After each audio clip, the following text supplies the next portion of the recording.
น้ำพมาขวนไปข่าอยู่น้ำหมอลำเลิง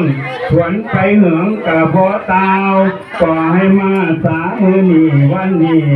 ควรจะไปอยู่กับเมืองแก้วไม่ลมแบงควรจะไปแห่งแหล่งทั้งกำไฟกระหมินกายมาสามือนี่วันนี้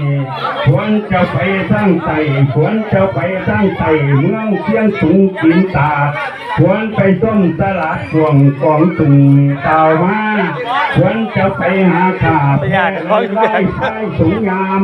เห็นงามงามอย่าได้ไต่ไปเดี่ยวเต่ามาว่ามายืดขวัญเอ้ยขวัญเอ้ยมาเด้อขวัญเอ้ย